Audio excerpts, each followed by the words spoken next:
আসসালামু আলাইকুম ওয়া রাহমাতুল্লাহ। ইসলাম ও নৈতিক শিক্ষা বিষয়ে নবম দশম শ্রেণীর শিক্ষার্থীদের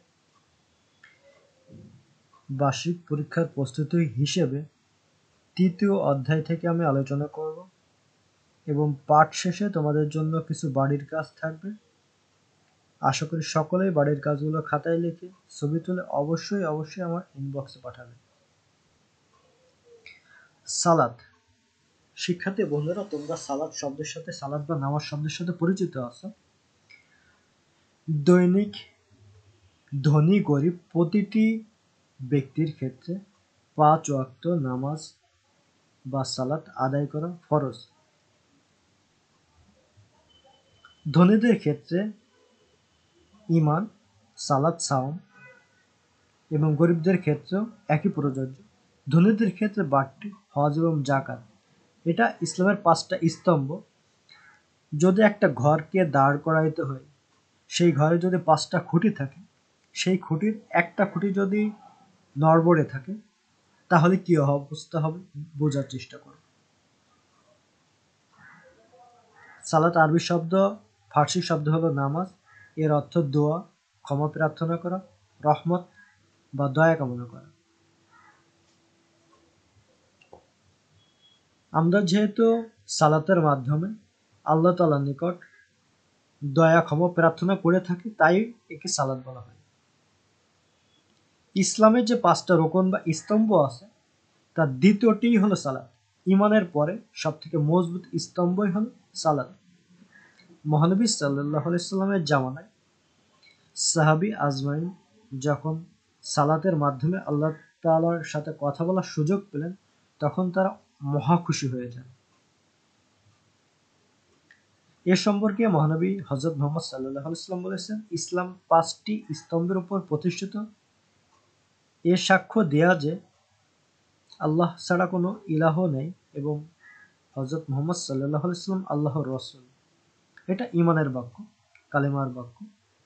এর পরেই সালাত প্রতিষ্ঠা করা, যাকাত দেয়া, রমজানের রোজা রাখা, হজ করা। শিক্ষার্থী বন্ধুরা, এই যে ৫টা রোকন বা স্তম্ভের কথা বলা হচ্ছে, এর ভিতর সবথেকে মজবুত স্তম্ভ হলো ঈমান। ঈমানের উপর ভিত্তি করেই মূলত যে যেরকম ভাবে তকওয়ায় থাকবে, সেই তকওয়ায় সে জান্নাত লাভ করে থাকবে। কিয়ামতের দিন মহান আল্লাহ রব্বুল আলামিন সর্বপ্রথম সালাতেরই হিসাব নেবেন।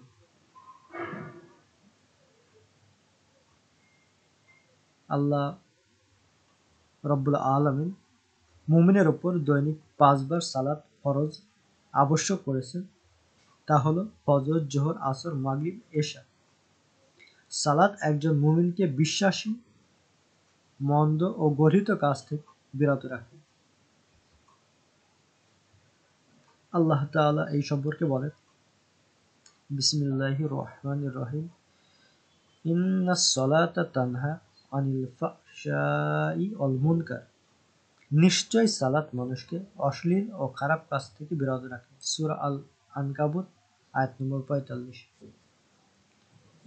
শরীয়ত সম্মত কোনো ওজর ছাড়া যদি কেউ নামাজ বা সালাত ত্যাগ করে, তাহলে সে কাফির হয়ে যাবে। ধর্মীয় দিক থেকে সালাতের গুরুত্ব কি? ধর্মীয় দিক থেকে সালাতের সর্বপ্রথম গুরুত্ব, এর মাধ্যমেই আল্লাহ তাআলার নৈকট্য অর্জন করা যায়, মহান আল্লাহ রব্বুল আলামিনের সান্নিধ্য লাভ করা যায়। এর মাধ্যমেই মূলত ঈমান মজবুত হয়, আত্মা পরিশুদ্ধ হয়। আমরা সকাল থেকে রাত পর্যন্ত একটা রুটিনের ভিতর চলতে পারি, যা স্বাস্থ্যের জন্য খুবই উপকারী। সালাতের গুরুত্ব সম্পর্কে রাসূলুল্লাহ সাল্লাল্লাহু আলাইহি ওয়াসাল্লাম বলেছেন, যে ব্যক্তি মনোযোগ সহ সালাত আদায় করে, কিয়ামতের দিন ওই সালাত তার জন্য নূর বা আলো হবে। এ সম্পর্কে একটা ঘটনা, মহানবী সাল্লাল্লাহু আলাইহি ওয়াসাল্লামের ঘটনা আমরা উল্লেখ করতে পারি। একবার মহানবী সাল্লাল্লাহু আলাইহি ওয়াসাল্লাম তার সঙ্গী সাথীদের নিয়ে পথ দিয়ে যাচ্ছিলেন। এমন সময় পাশে একটা নদী লক্ষ্য করে বললেন, যদি কারো বাড়ির পাশ দিয়ে একটা নদী প্রবাহিত হয় এবং কোনো লোক যদি দৈনিক ৫ বার ওই নদীতে গোসল করে, তাহলে কি তার শরীরে কোনো ময়লা থাকবে? মহানবী সাল্লাল্লাহু আলাইহি ওয়াসাল্লামের কথা শুনে সাহাবীগণ বললেন, না হে আল্লাহর রাসূল। তখন মহানবী সাল্লাল্লাহু আলাইহি ওয়াসাল্লাম বললেন, ৫ ওয়াক্ত সালাত ঠিক তেমনই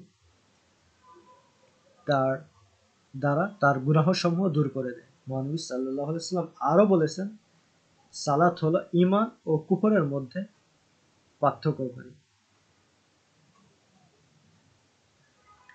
মহানবী সাল্লাল্লাহু আলাইহি ওয়াসাল্লাম জামাতের সাথে সালাত আদায় করার বিষয়ে পুরুষদেরকে উৎসাহিত করেছেন। তিনি বলেন, জামাতে সালাত আদায় করলে একাকী আদায় করার চাইতে ৭০০ গুণ বেশি সওয়াব পাওয়া যায়। শিক্ষার্থী বন্ধুরা, যারা পুরুষ তারা জামাতের সাথে আদায় করবে। মহিলা, যারা মেয়ে বা মহিলা, তারা ঘরের সব থেকে নির্জনতম জায়গায়, নির্দিষ্ট জায়গায় সালাত আদায় করার চেষ্টা করবে। অবশ্যই সেটা যখন আজান হয়, আজানের সাথে সাথেই যদি আদায় করা হয় তাহলে বেশি উত্তম হয়। আল্লাহ তাআলা এই সম্পর্কে বলেন, বিসমিল্লাহির রহমানির রহিম, আর কাউ মা রাকিইন, তোমরা রুকুকারীদের সাথে রুকু করো। সূরা বাকারা আয়াত নম্বর 43। ধর্মীয় দিকের পরে সামাজিকভাবে সালাতের গুরুত্বটা কিরকম? পবিত্র কোরআনের বহু স্থানে সম্মিলিতভাবে সালাত আদায় করার কথা বলা হয়েছে। সালাতের কারণে দৈনিক ৫ বার মুসলমানগণ এক স্থানে মিলিত হওয়ার সুযোগ পায়। আর যখন সুযোগ পায় তখন একে অপরের খোঁজ খবর নিতে পারে, সুখ দুঃখের ভাগিদার হতে পারে। ফলে তাদের মধ্যে সামাজিক যে মিলনটা এটা খুবই সুদৃঢ় হয়। নামাজের সারিতে যখন দাঁড়াতে যায় উঁচু নিচু কোনো ভেদাভেদ তখন থাকে না। ফলে সালাত আদায়কারীদের মধ্যে সাম্যর সৃষ্টি হয়। সালাত আদায়ের মাধ্যমে মানুষ পারস্পরিক সকল মতপার্থক্য ভুলে একসাথে কাজ করার শিক্ষা পায়। সাওম। শিক্ষার্থী বন্ধুরা, ধনী গরিব নির্বিশেষে আমি ৩টা স্তম্ভের কথা বলেছিলাম: ঈমান, দ্বিতীয় সালাত, তৃতীয় সাওম। এছাড়াও ধনীদের জন্য আরো 2টা বাড়তি, হজ, যাকাত। সাওম, সালাতের পরেই সাওমের স্থান। সাওম আরবি শব্দ। আমরা রমজান মাসে সাধারণত সাওম বা রোজা পালন করি। আবিধানিক এর অর্থ হলো বিরত থাকা। ইসলামী পরিভাষায় সাওমকে সুবহে সাদিক থেকে সূর্য অস্ত পর্যন্ত আল্লাহর সন্তুষ্টি লাভের আশায় নিয়তের সাথে পানাহার ও ইন্দ্রিয় তৃপ্তি থেকে বিরত থাকাই হলো সাওম।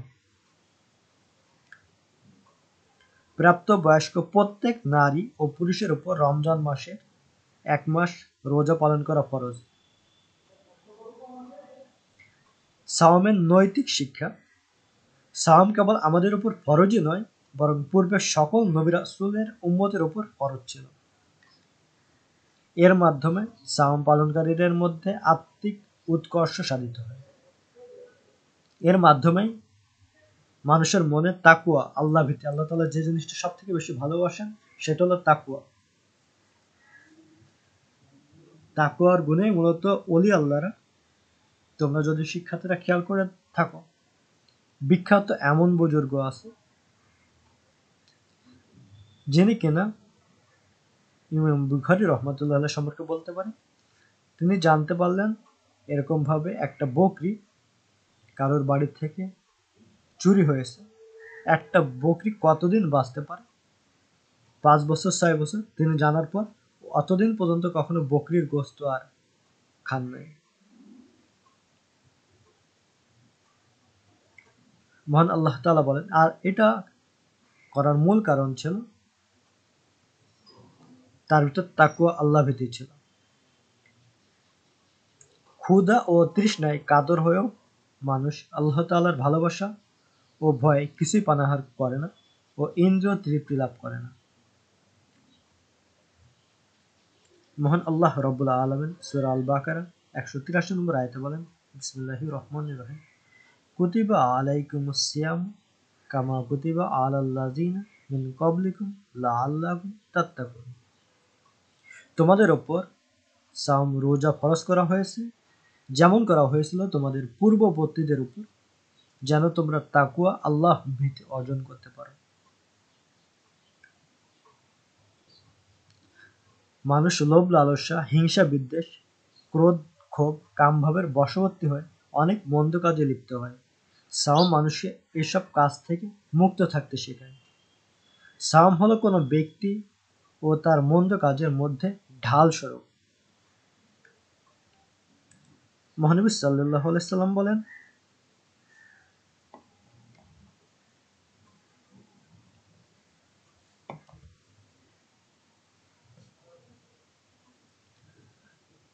আসিয়ামু জুন্নাতুন, সাওম হলো ঢাল স্বরূপ।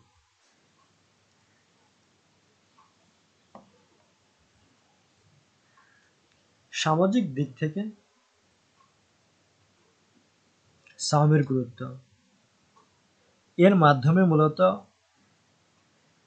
আমরা যেহেতু সমাজে বাস করি, সমাজের মধ্যে মানুষজনের মধ্যে পারস্পরিক সহানুভূতি সহমর্মিতা সৃষ্টি হয়। ক্ষুধার কারণে গরিব ব্যক্তিদের যে যন্ত্রণা হয় এটা ধনীরা বুঝতে পারে।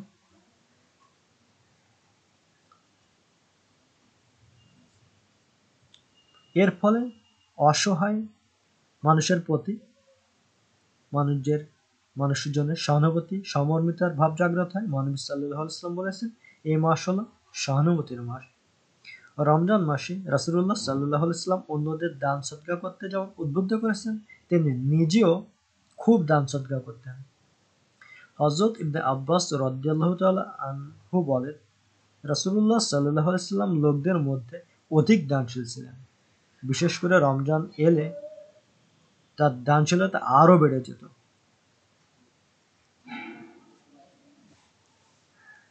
সামাজিক দিক থেকে তাহলে আমরা বলতে পারি, ধনী দরিদ্রের পার্থক্য বোঝার ক্ষেত্রে সাওম খুবই গুরুত্বপূর্ণ। ধর্মীয় দিক থেকে সাওমের গুরুত্বটা কি? সকল সৎ কাজের প্রতিদান আল্লাহ তাআলা 10 গুণ থেকে 700 গুণ পর্যন্ত বাড়িয়ে দেবেন। কিন্তু সাওম এর প্রতিদান সম্পর্কে হাদিসে কুদসিতে রয়েছে, আল্লাহ তাআলা বলেন,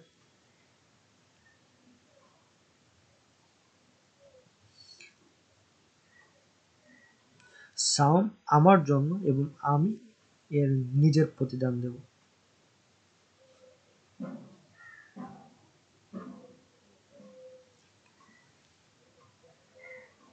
যেহেতু সওয়াবের আশায় আল্লাহ তাআলার উদ্দেশ্যেই সাওম পালন করা হয়, সেহেতু আল্লাহ তাআলা রোজাদারের পূর্বে সকল গুনাহ ক্ষমা করে দেন। মহানবী সাল্লাল্লাহু আলাইহি ওয়াসাল্লাম বলেছেন, যে ব্যক্তি আল্লাহর প্রতি বিশ্বাস ও সওয়াবের আশায় রমজান মাসে রোজা রাখে, আল্লাহ তাআলা তার পূর্বের সমস্ত গুনাহ ক্ষমা করে দেন।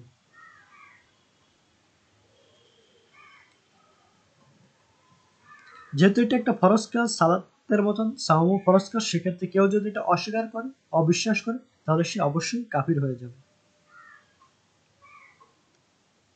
তাহলে ধর্মীয় দিক থেকে আমরা যে গুরুত্বটা বুঝতে পারি,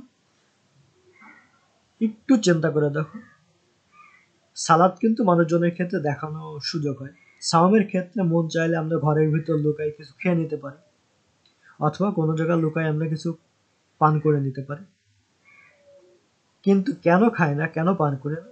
শুধুমাত্র আল্লাহ রাব্বুল আলামিনের সন্তুষ্টির জন্য। সেই কারণেই আল্লাহ রাব্বুল আলামিন বলেন, সাওম বা রোজা আমার জন্য এবং আমি এর প্রতিদান দেব। আস-সাওমু লি ওয়া আনা আজিজ বিহি।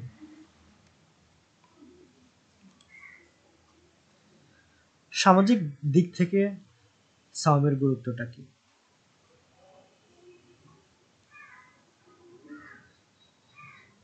শিক্ষার্থী বন্ধুরা, তোমাদের জন্য যে বাড়ির কাজটা থাকবে আসলে সকলেই করবে, কেউ বাদ দেবে না। ইসলামী বই পড়ে শিহাব জানতে পারল, আদর্শ জাতি গঠনের কারিগর যারা, মাতা পিতার পরে যাদের স্থান, তারাই আমাদের পৃথিবীর প্রতিটি ভালো মন্দ বিষয় শিখিয়ে থাকেন। জনাব ইশতিয়াক বলেন, একজন মানুষের প্রতিনিয়ত কাজকর্মের মধ্যে সততা, সদাচার, সৌজন্য, আচরণ ব্যাপক ভূমিকা রাখে। এটি ব্যক্তির মৌলিক মানবীয় গুণাবলীর বিকাশ ঘটায়। এর মাধ্যমে মানুষ চতুষ্পদ জন্তু থেকে পৃথক হয়। শিহাব ইসলামী বই পড়ে যাদের সম্পর্কে জানতে পারল, তাদের সাথে আমাদের সম্পর্ক কেমন হওয়া উচিত তোমার নিজের ভাষায় ব্যাখ্যা করব। সাথে বইয়ের সহযোগিতা দিতে পারো। উদ্দীপক ইশতিয়াক যে বিষয়ের উপস্থাপনা করেছে তার গুরুত্ব আলোচনা করো। শিক্ষার্থীরা, আমার হিন্টস দিয়ে বলা লাগবে না, আশা করি তোমরা পারবে। তারপরেও যদি কারোর সমস্যা হয় ইনবক্সে সমস্যার কথা জানাবে। সকলে কিন্তু বাড়ির কাজ করবে। সকলের সুস্থতা, সার্বিক মঙ্গল কামনা করছি। আল্লাহ হাফেজ।